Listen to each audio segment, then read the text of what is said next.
Next up, I want to welcome Robert McKnight, Education and Outreach Specialist at Chugach Regional Resources Commission, and she'll share an introduction to the Chugach peoples and a land acknowledgement for us. Is Robin here? Yeah, oh, there you are.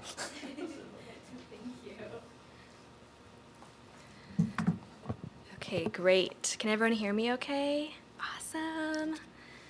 Okay. Let's see. All right. Thank you so much for having me here today. It's really nice to see all of you. My name is Robin McKnight. I am the Education Outreach Specialist for Chugach Regional Resources Commission, or CRRC. And I am based in Anchorage, but I'm originally from Seward, so it's nice to be in Whittier, where I have the mountains and the ocean right here, too, on a beautiful day, no less. I'm going to spend a few minutes this morning giving you a little overview of CRRC and what we do and how we connect with our tribal communities that we work with. But I first want to begin today with a land acknowledgement. See if I can get this to go. There we go. Perfect. Okay. We would like to first acknowledge the land that we occupy for our Anchorage headquarters, which is where I'm coming from, as the traditional land, the Dena'ina Athabascans. The Dena'ina have been the stewards of this land for thousands of years, and we would like to give recognition and show our appreciation to them, their land, and to their continued stewardship. We would also like to acknowledge the space that we utilize for our Marine Institute in Seward and the land of our tribes as a traditional region of the Chugach people of Alaska. The Chugach people encompass the Sugpiaq, which translates to like a real person, Alutiiq, and Eyak, who have lived and continue to live off the coastal land and waters of the Gulf of Alaska, Prince William Sound, Lower Cook Inlet, and Resurrection Bay for thousands of years. We want to acknowledge our land and water, which brings us life and culture, and our tribes who maintain our relationship with the land. These include Chiniga, Eyak, Namwalik, Nuchek, Port Graham, Katuchek, Tatitlik, and Valdez. The purpose of this statement is for acknowledgement, appreciation, and respect for our land, waters, and people. And this land acknowledgement was created by our team as well as our board and input from our board and our communities. And I think when we think about land acknowledgements, they're often something we do and then we can start our meeting or conference or training or workshop, but really these are the start of our meeting, our conference, our training, our workshops, right? And it's really important that we place ourselves in the context of where we are and what land we're on. And so it's really important to go through the process of developing a comprehensive land acknowledgement and taking time to do the land acknowledgement. So Chugach Regional Resources Commission is a tribally led nonprofit of 7 South Central Alaska tribes in Lower Cook Inlet, here in Prince William Sound, and also Resurrection Bay. We were established in 1984 to manage natural resources on behalf of our tribes, as well as conduct terrestrial and marine science as well. We also operate the Alutiiq Pride Marine Institute in Seward. A lot of the work we do now and the programs we've developed really came out of the Exxon Valdez oil spill. That was a catalyst event for our region, our communities coming together as a unified voice to understand the necessary movement forward when it came to protecting natural resources. We operate with a board of 7 community members, all from our communities in the Chugach region, and with our executive director, Willow Hetrick Price. And our mission is a lot. There's a lot going on there, but I want to just talk you through a little bit of it. We promote and support tribal management and the development of tribal natural resource programs.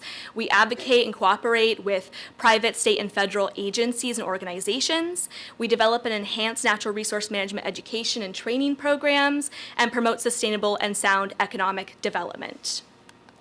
Now, what I'm really talking about is food. That's really the foundational through line for our organization, is working on natural resources which are so important to our communities of Namwalik, Port Graham, Katuchek, and Seward, and then in Prince William Sound we have Chiniga, Tatitlik, Valdez, and Eyak in Cordova. And a very common saying in the Chugach is when the tide is out, the table is set. And you can see many of our communities are remote or rural, and they really depend upon these natural resources as subsistence and foods. And not only are these resources important as food, but also for maintaining a connection to culture, celebrating and embodying culture. And so you'll see we're about to hop into some of the work that we do with our communities. It's all going to really be food focused. And this is going to be a pretty intense and brief overview. So let me know if you have questions. I'm really happy to talk with you more about all of this work that we do. Our Tribal Fish and Wildlife Department is primarily focused on building tribal capacity in the regulatory world, especially around fish and wildlife.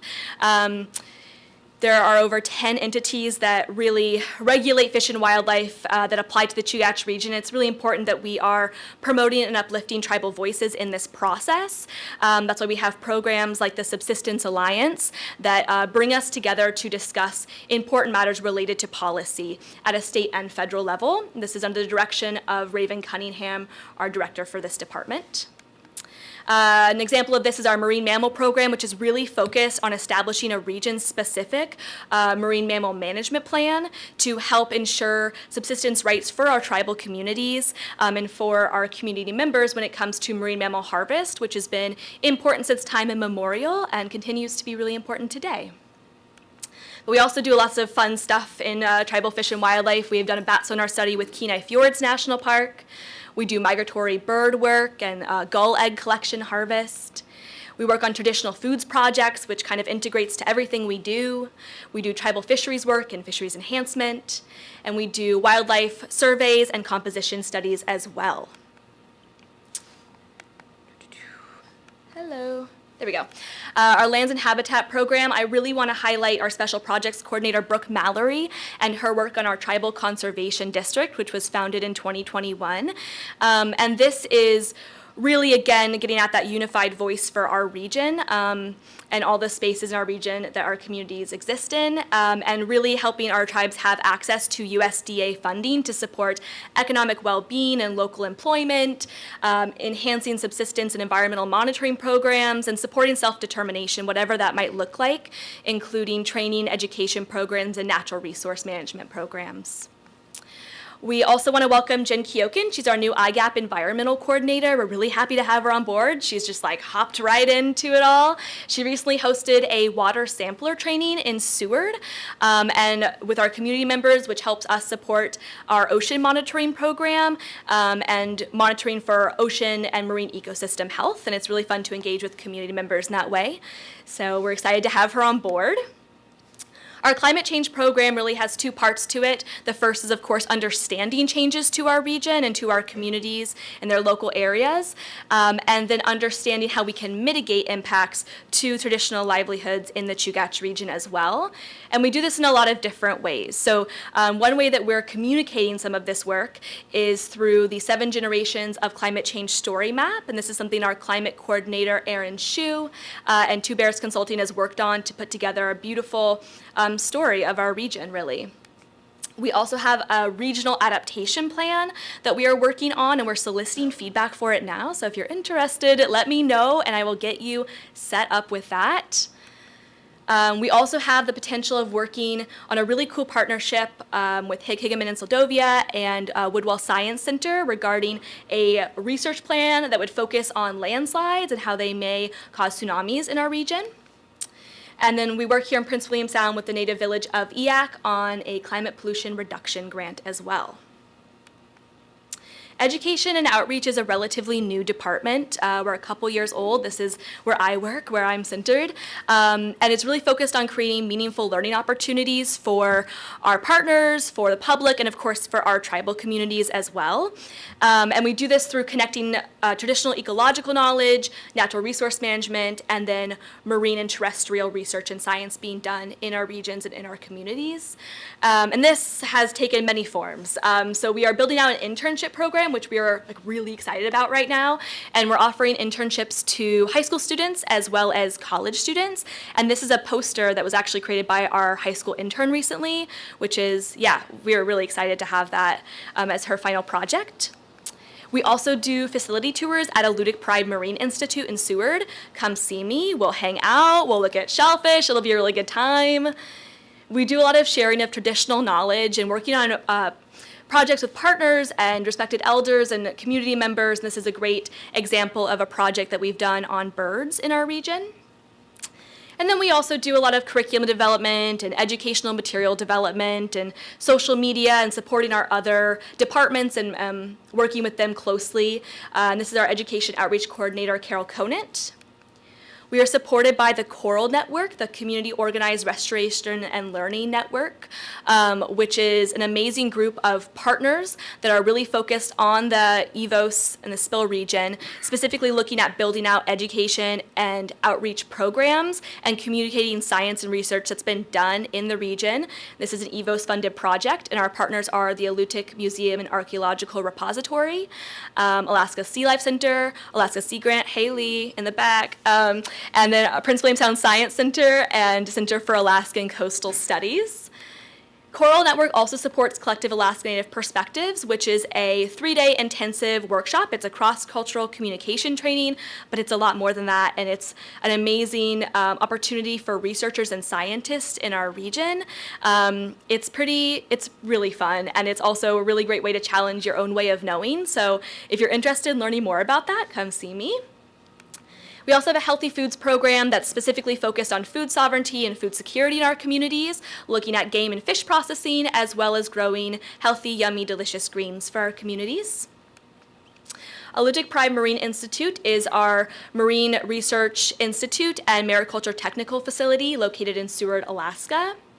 And we've been involved with the APMI, Alutiiq Pride Marine Institute facility, since 1984 when it was operated by Chugach Native Tribe, and we officially took it over in 1994, but in total, Alutiiq Pride is now 40 years old. So we're celebrating that this year, which is really exciting. It's a pretty cool milestone, and yeah, we're really excited about where we've been, and we're really excited about where we're going with Alutiiq Pride.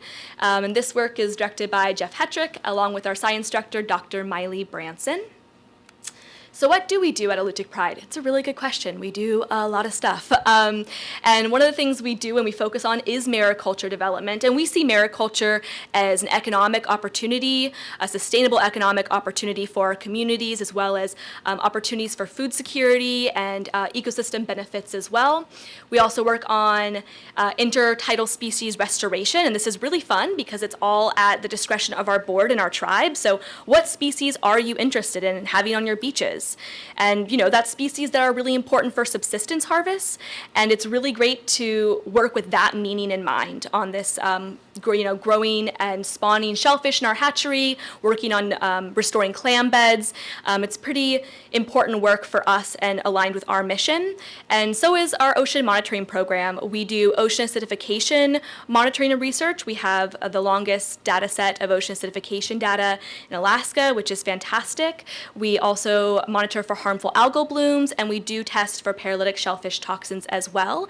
And this, again, is aligned with food sovereignty and self-determination in our communities, making sure that there is access to safe, healthy subsistence resources in our region. And that's really, again, the through line for our mission is promoting tribal sovereignty and promoting and supporting tribal resource management, along with making sure that our region has access and our communities have access to subsistence harvests and their traditional foods.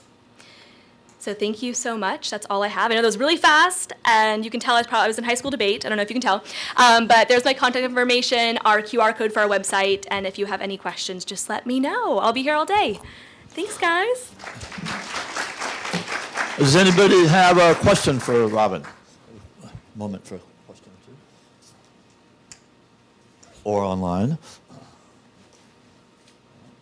All right, thanks, Robin. Thank you. Yeah, we're super happy to have them as our as a partner, and it's just amazing what they're doing, Robin and crew are doing. I look at that list and it's like, wow, that's incredible. The amount of things that are going on in Prince William Sound. Just those first two talks between Whittier and the Chugach Regional Resources Commission, pretty impressive. So, and really, it's, again, the mission of the foundation is, or sort of tagline is keeping Prince William Sound wild and clean forever, for everybody to use. And what they're doing there really reflects our mission. So thank you very much for all your work.